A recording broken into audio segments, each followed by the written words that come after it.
ดีพ่อแม่พี่น้องป้องปรายเบิดทุกคนเนาะ FC ทางช่องแอดภูมิ Official เนาะมื้อนี้ก็มาพ้อกับแอดภูมิคือเก่าเนาะเช่นเก่าเช่นเคยเนาะพี่น้องเนาะมื้อนี้แอดภูมิก็สิมาตามแนวทางหวยลาวอีกใต้พี่น้องเนาะของงวดวันที่29เนาะพี่น้องเนาะก็มาเบิ่งนำกันเนาะพี่น้องเนาะสำหรับงวดวันที่29ผลมันออกเนาะเบิ่งผลมันออกพี่น้องข้างบนเด้อพี่น้องเด้อนี่726ข้างล่าง29พี่น้องเป็นได้พี่น้องได้กันอยู่พี่น้องนี่ก็เข้าที่26ตรงๆเลยเนาะพี่น้องเนาะนี่26ตรงๆเลยเนาะพี่น้องเนาะเพราะยังให้เด่น2กับ3เนาะมาที่2เนาะพี่น้องเนาะนี่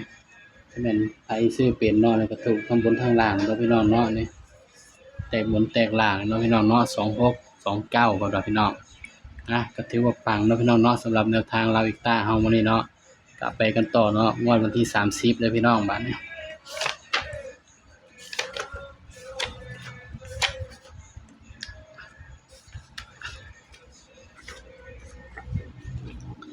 ไปกันต่อเนาะงวดวันที่30มีนาเนาะพี่น้องเนาะ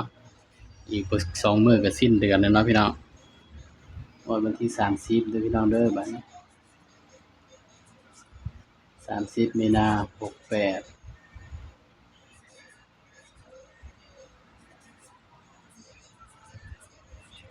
หวยลาวอีกต้าส่วนว่า FC คนใดปังเนาะแอดภูมิก็ดีใจนำเนาะพี่น้องเนาะขอให้พี่น้องปังๆทุกมื้อเนาะพี่น้องเนาะแต่ว่าแอดภูมิก็บ่ได้เล่นดอกพี่น้องแต่ว่าให้แนวทางอย่างเดียวเนาะพี่น้องเนาะแอดภูมิเล่นบ่เป็นเนาะพี่น้องแอดภูมิให้แนวทางอย่างเดียวเนาะพี่น้องเนาะนี่สำหรับลาวอีกต้าเนาะงวดที่30พี่น้องมาเบิ่งตัวเด่นนำกันเนาะว่าแอดสิให้เด่นตัวใดต้องหาสูตรที่มันเดินดีเนาะพี่น้องเนาะ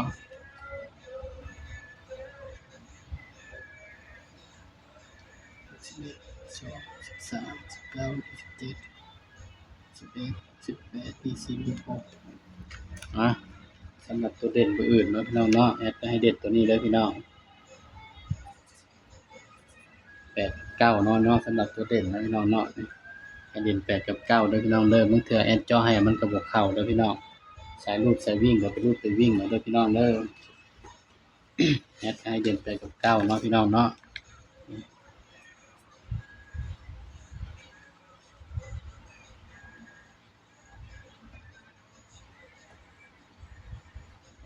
ให้เด่น8กับ9เนาะพี่น้องเนาะก็มาจับคู่นำกันพี่น้อง80 81 82แอดสิบ่ให้หลายเนาะพี่น้องเนาะสำหรับจับคู่กับพี่น้องแอดก็สิเอามาวินกับผลที่มันออกมื้อนี้เนาะพี่น้องเนาะ82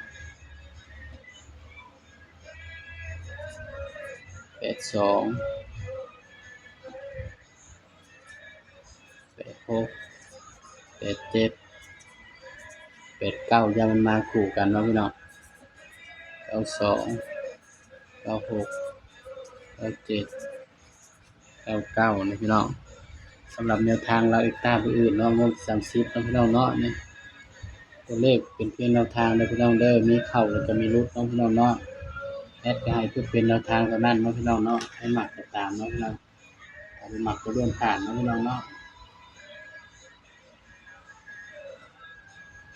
ให้เด่น8กับ9เนาะพี่น้องให้เด่น8 9เด้อพี่น้องเด้อสำหรับตัวเด่นเนาะแอดให้เด่นไปที่9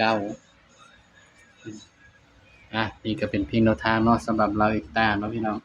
ของงวดวันที่30มีนาคมเนาะพี่น้องเนาะสำหรับชุด3ตัวเนาะพี่น้อง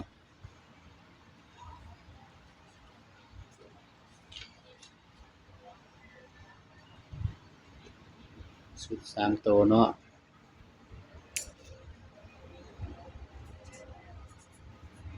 8 9 7เด้อพี่น้องเด้อนี่คือชุด3ตัวสำหรับท้ายคลิปนี้เนาะแอดภูมิก็ฝากไว้เพียงส่ำนี้เนาะพี่น้องเนาะอย่าลืมกดไลค์กดแชร์กดติดตามช่องแอดภูมิ Official นี่เด้อพี่น้องเด้อสบายดีครับ